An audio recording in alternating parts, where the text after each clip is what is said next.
Tonight, the CDC is considering a big change to COVID guidelines. According to national reports, the agency might drop the 5-day isolation rule for people who test positive. Danny Spiewak joins us now to explain what impact that could have. Danny? Well, Julie, the CDC has not yet confirmed this move, but the Washington Post and the New York Times are both reporting tonight that the agency may be shifting toward looser isolation guidelines. It seems like ages ago, but when COVID first emerged in 2020, the CDC recommended isolating for 2 weeks after a positive test. Quarantine should last 14 days from your last potential exposure. Binge some Netflix for about 14 days. In December 2021, the CDC shortened the recommendations to 5 days of isolation. It's a dramatic change as far as I'm concerned. Now, 4 years into the pandemic, the CDC may be considering an end to the 5-day rule.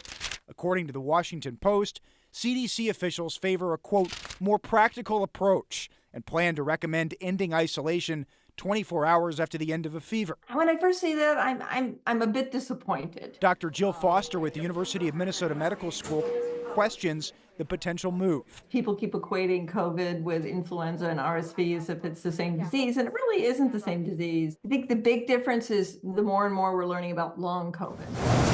Meanwhile, other health experts say ending the 5-day guideline seems reasonable, given how many people have immunity and how treatments have improved. Yes, it's practical. Dr. Peter Chin Hong specializes in infectious diseases at the University of California, San Francisco.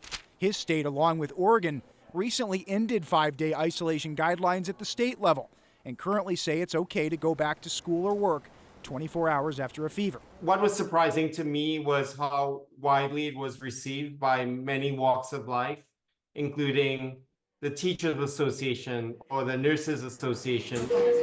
There was generally a broad acceptance of this. California and Oregon are the first 2 states in the U.S. to drop the CDC's 5-day isolation guideline at the state level. If the CDC makes the move on its own, it's not clear when those new national guidelines would take effect. Randy. All right, Danny.